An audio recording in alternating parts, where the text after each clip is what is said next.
Hi friends, இன்றைக்கி November 29 வெள்ளிக்கிழமை. இன்றைக்கி மகாநதி சீரியல் என்ன நடக்குதுன்னு பார்க்கலாமா? ரொம்ப ரொம்ப முக்கியமான எபிசோட். ஆவலாக எல்லாரும் எதிர்பார்த்துட்டு இருந்த அந்த ஒரு எபிசோடு தான். என்னன்னு பார்த்தீங்கன்னா, விஜய் முன்னாடி வெண்ணிலா வந்து நிற்கிற இந்த எபிசோட். இப்போ பார்த்தீங்கன்னா, தாத்தா பேப்பர் படிச்சுட்டு இருக்காரு. விஜய் வந்து ஃபைலோடு வராரு. அப்போ வந்து தாத்தாட்ட வந்து சிரிச்சுட்டே வந்து விஜய் வந்து பேசுகிறாரு. என்னடா நேற்று நைட்டில் வந்து தூக்கம் இல்லையா அப்படின்னு சொல்லி கேட்டதும், ஆமாம் தாத்தா, கொஞ்சம் வெளியில் போயிருந்தோம், வரவே விடிய காலையில் 4 மணி ஆயிடுச்சு, அதனால தான் தூங்கிட்டேன் அப்படின்னு சொல்லி சொல்கிறாங்க. தெரியும், காவேரி வந்து சொன்னா, உனக்கு விஷ் பண்ணலான்னு காலையிலே நான் ரூமுக்கு வந்தேன், அப்போ தூங்கிட்டு இருந்தேன், அப்போ தான் காவேரி வந்து இன்ஃபார்ம் பண்ணா அப்படின்னு சொல்லி சொல்கிறாங்க. உடனே வந்து நான் எப்படி காவேரிக்கு வந்து சர்ப்ரைஸ் கொடுத்தனோ அதே மாதிரி அவளே எனக்கு சர்ப்ரைஸ் கொடுத்தா தாத்தா அப்படின்னு சொல்லிட்டு விஜய் வந்து சொல்கிறாங்க. அவளுக்காக நீ செய்கிறதும் உனக்காக அவ செய்கிறதும் இதெல்லாம் பார்க்கும்போது என் மனசுக்கு அவ்வளோ சந்தோஷமாக இருக்குது. நீங்கள் 2 பேரும் இதே மாதிரி ஒற்றுமையாக சந்தோஷமாக ரொம்ப நாள் வந்து இருக்கணும். சீக்கிரமாக ஒரு கொள்ளு பேரனையோ பேத்தியோ எனக்கு பெற்று கொடுங்க அப்படின்னு சொல்லி சொல்கிறாங்க. ஆமாம், கையில் அது என்னப்பா வச்சுட்ருக்கு அப்படின்னு சொல்லிட்டு தாத்தா வந்து கேட்குறாங்க. கேட்கும் போது, இதுவா தாத்தா, இது வந்து கல்யாண அக்ரிமெண்ட்டு அப்படின்னு சொல்லிட்டு சொல்கிறாங்க. அதோட இங்கே வந்து வெளியில் வந்து காட்டுறாங்க. வெளியில் வந்து காவேரி வந்து வெண்ணிலாவை உள்ளே கூட்டிகிட்டு போகிறதுக்கு ட்ரை பண்ணுறாங்க. கங்கா வந்து உள்ளே விடாமல் அவங்க வந்து தடுத்து நிறுத்திட்டு இருக்காங்க. வேணாம் காவேரி, நான் சொல்கிறது நீ கேட்பியா மாட்டியா? இப்போ நீ வந்து விஜய்கிட்ட இந்த மாதிரி விஷயத்த கூட சொல்லு, ஆனால் வெண்ணிலாவை கண்ணு முன்னாடி கூட்டிகிட்டு போய் நிறுத்தாத, தப்பு பண்ணாத நீ அப்படின்னு சொல்லிட்டு சொல்கிறாங்க. அக்கா, எதுவாக இருந்தாலும் சரி, நான் கூட்டிகிட்டு போய் வந்து நிறுத்த தான் போகிறேன். இதுக்கு மேலே அவர்கிட்ட என்னால் இந்த விஷயத்தை வந்து மறைக்க முடியாதுக்கா அப்படின்னு சொல்லி சொல்கிறாங்க. வேணாம் காவேரி, தப்பு பண்ணாத. வெண்ணிலாவோட விஷயம் வந்து முடிஞ்சு போன விஷயம், அது முடிஞ்சதாகவே இருக்கட்டும். நீ ஏண்டி இந்த மாதிரிலாம் பண்ணிட்டு இருக்க? உனக்கு என்ன பைத்தியமாக பிடிச்சிட்ருக்கு அப்படின்னு சொல்லி கேட்குறாங்க.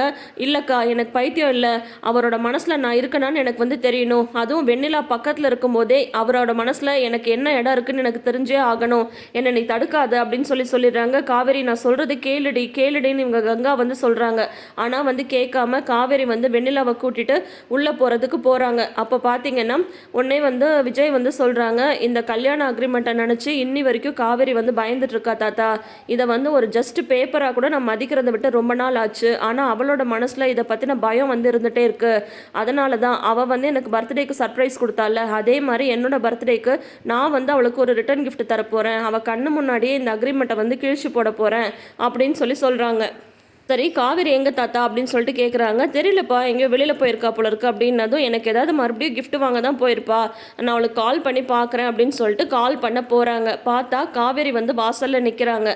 வாசலில் வந்து காவேரி நிற்கிறாங்க. அவங்களுக்கு பின்னாடி வெண்ணிலா வந்து நிற்கிறாங்க. விஜயும் தாத்தாவும் பார்க்குறாங்க. பார்க்கும்போது காவேரி வந்து நகர்ந்தா வெண்ணிலா வந்து நிற்கிறாங்க. அதை பார்த்ததும் விஜய்க்கும் தாத்தாக்கும் பயங்கர ஷாக் ஆகிடுது. கையில் இருந்த அந்த அக்ரிமெண்ட் ஃபைலை வந்து கீழே போட்டுடுறாரு விஜய். அப்படியே ஷாக் ஆகி ஸ்டன் ஆகி நிற்கிறாங்க. 2 பேரும் மெதுவாக அப்படியே நடந்து வராங்க. வெண்ணிலாவை கூட்டிட்டு உள்ளே வராங்க காவேரி. என்ன ஒரு எமோஷன் காட்டியிருக்காரு தெரியுங்களா சுவாமிநாதன். சூப்பரான ஒரு ஆக்டிங்கை வந்து இந்த இடத்துல வந்து கொடுத்துருக்காங்க. அவரை பார்க்குறது நிஜமா கனவா எதுவுமே வந்து புரியல. வெண்ணிலா வெண்ணிலா நீயா தாத்தா, வெண்ணிலா தாத்தா அப்படின்னு சொல்லிலாம் சொல்கிறாங்க. பார்த்தா கங்காவும் பின்னாடியே உள்ளே வந்துடுறாங்க. தன்னோட தங்கச்சி வாழ்க்கை என்ன ஆகுமோ அப்படின்ற பயம் அவங்களுக்கு. காவேரி வந்து விஜய்கிட்ட வந்து சொல்கிறாங்க, பார்த்தீங்களா, நீங்கள் கேட்ட மாதிரியே ஒரு கிஃப்ட்டை வந்து நான் உங்களுக்காக வந்து கொண்டு வந்திருக்கேன். நீங்கள் எதிர்பார்த்த மாதிரியே விலை மதிக்க முடியாத ஒரு கிஃப்ட்டு அப்படின்னு சொல்லிட்டு சொல்கிறாங்க. விஜய் வந்து அப்படியே எமோஷ்னலாக வெண்ணிலாவை பார்த்துட்டு இருக்காங்க. உள்ளேருந்து பாட்டியும் வந்துடுறாங்க. பாட்டி பாருங்க பாட்டி, வெண்ணிலா பாட்டி, வெண்ணிலா பாட்டி அப்படின்னு சொல்லிட்டு சொல்கிறாங்க. காவேரி, எங்கே காவேரி பார்த்த வெண்ணிலாவை சொல்லு காவேரி அப்படின்லாம் வந்து சொல்லிட்டு இருக்காங்க. பயங்கர எமோஷ்னல் ஆயிடுறாரு விஜய்.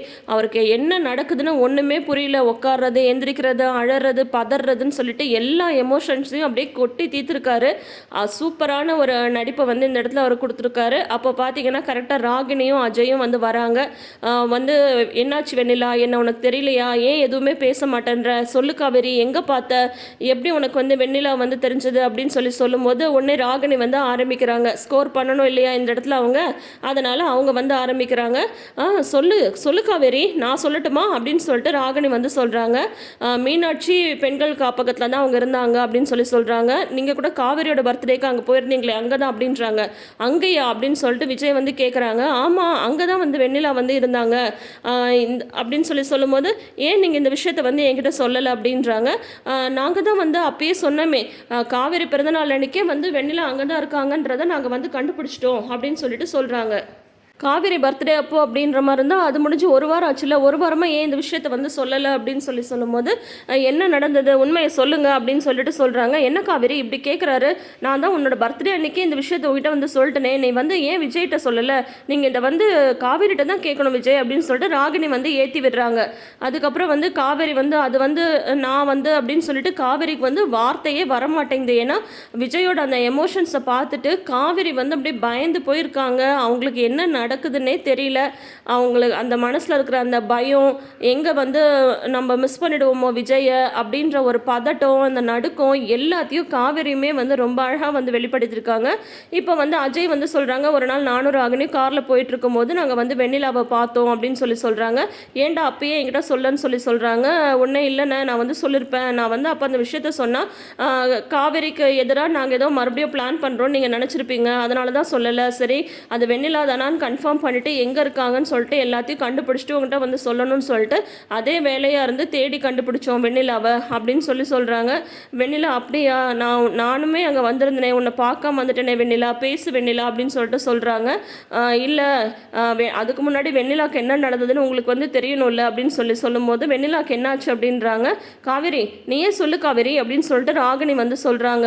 அது வந்து வெண்ணிலாவுக்கு அப்படின்னு சொல்லும்போது சரி நானே சொல்லிடுறேன் அப்படின்ட்டு அதுவும் வந்து காவேரியை எதுவுமே பேச விட மாட்டேன்றாங்க ராகினி.